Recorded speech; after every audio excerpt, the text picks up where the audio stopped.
دونات دونات دونات دونات طيبات طيبات دونات دونات طيبات طيبات دونات دونات دونات دونات طيبات طيبات دونات دونات طيبات طيبات.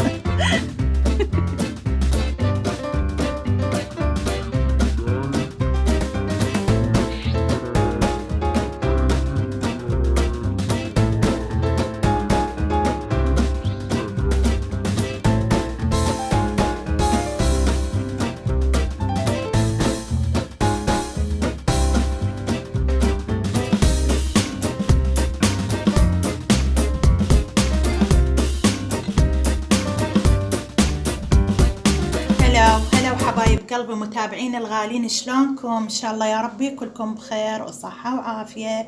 حبايب قلبي اليوم رجعت لكم، راح اسوي لكم وصفة جدا سهلة وطيبة وغير مكلفة، اللي هي عمل الدونات. راح اسوي لكم الدونات وتصير عندنا يعني مواد قليلة، تصير كميات كلش كبيرة.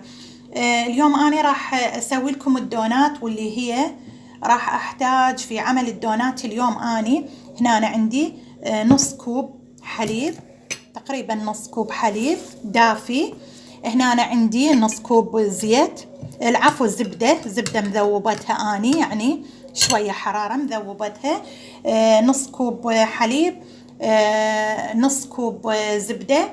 هنا أنا عندي كوبين ونص طحين، واللي يحب يزيد مثلا 4 أكواب ونص طحين راح تصير كمية كلش كبيرة. أنا ما عندي يعني قليلين إحنا، فراح أسوي نص الكمية، كوبين ونص طحين.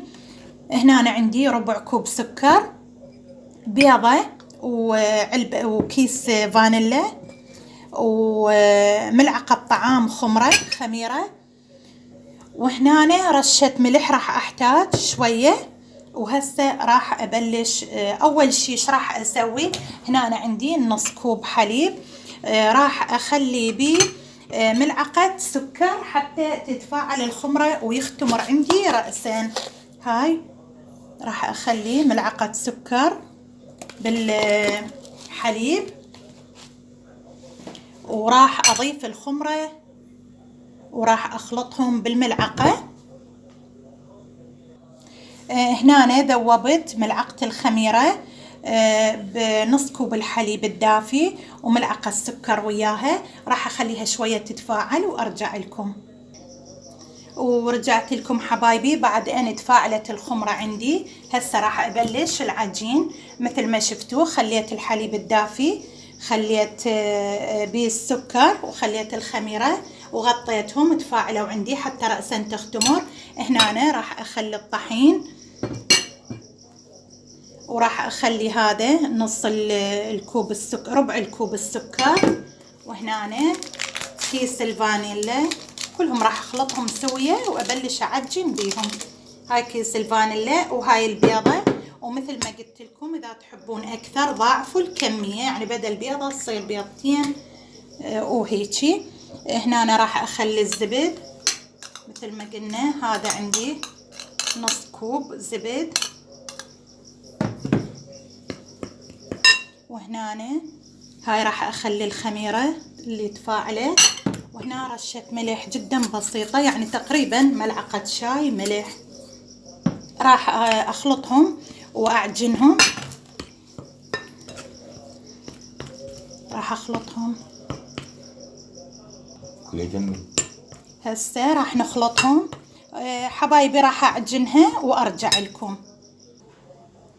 وهنا أنا حبايبي كملت العجينة عندي، شوفوا هذا قوامها بهالشكل هذا. راح أغطيها وأخليها الماء تختمر وأرجع لكم أشوفكم شو راح نسويها. وهنا رجعت لكم حبايب قلبي الغالين بعد أن اختمرت العجينة عندي.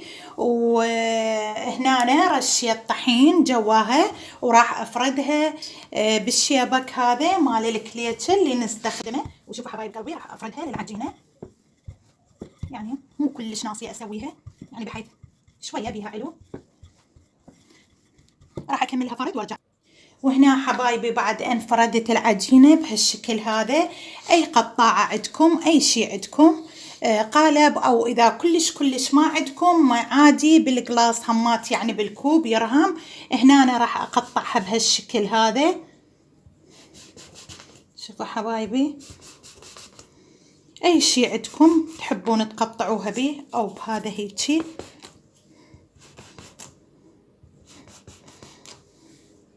وهنا أنا ايش حسوي، هذا اي غطاء عندكم، هذا مال يعني البيبسي او غيره، راح اضغط عليها بهالشكل هذا.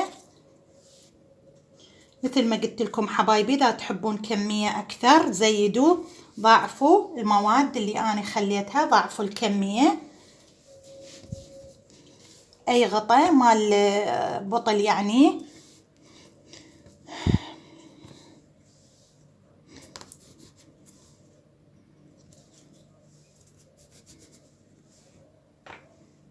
هسه اصبحت عندي بهالشكل هذا. شوفوا حبايبي، هاي وحدة، هذه الثانية جدا سهلة وبسيطة. شوفوا عيني، شوفوا حبايبي، هذا اللوح اي شي، حتى اذا بكوب او يعني القلاص تقدرون تقطعوها مثل ما شفتوا. هسه بنات اني بهالاثناء متابعين الغالين، هسه اني شو مسويه، خاله الطاوه على النار، يعني اي شي عندكم طاوه او ماعون التبسي فشي غميج وعميق يعني، وتخلون بزيت او دهن زياده وتخلون النار على الوسط. هسه اني عندي حار، راح اروح على الطباخ اقليها، خليكم وياي. وهنا حبايبي هذا الدهن كلش حار عندي او الزيت، اني مخليه النار على الوسط، حتى شنو لا تخلوه كلش عالي، حتى لا تستوي من فوق وتظل من الداخل ما مستويه. شوفوا حبايبي، كل شويه اقلبها، رأسا اخذت اللون الذهبي لان الزيت كلش حار عندي. كل شويه تقلبوها.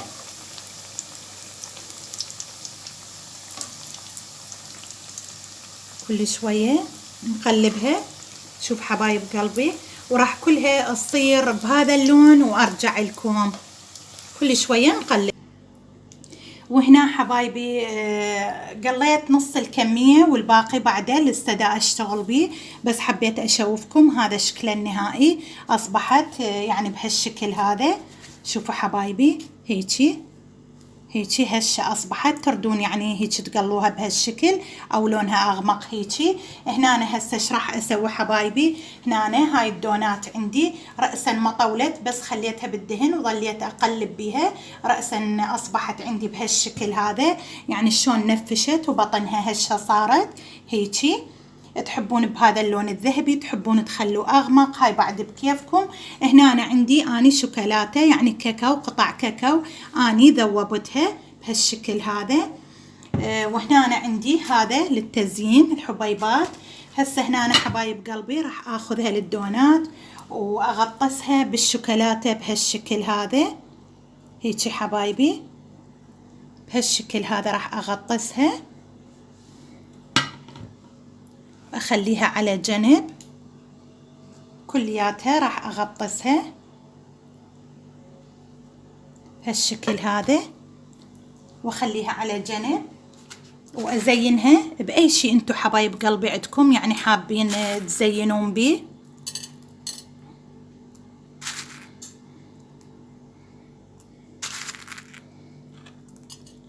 اي شيء عندكم يعني للتزيين.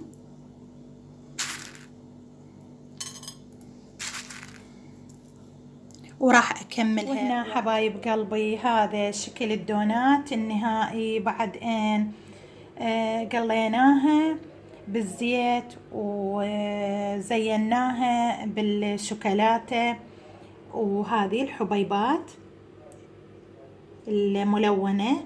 شوفوا حبايبي.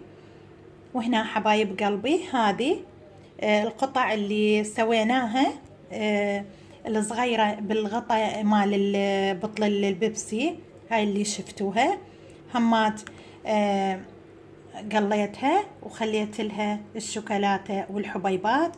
وهذا شكل الدونات مالتنا النهائي. وشقد ما تتصورون حبايب قلبي طيبة، أطيب من مال المحلات بهواية، أطيب وأحسن من مال المحلات لأن سويناها على إيدنا. وأرجو أن تكون عجبتكم وصفتي لهذا اليوم اللي هي الدونات واللي سبق وأن طلبتوها مني حبايبي متابعيني، وأرجو أن تكون عجبتكم وتسووها. ألف عافية عليكم، ولا تنسوني حبايب قلبي باللايك والاشتراك وتفعيل الجرس، ومع ألف سلامة.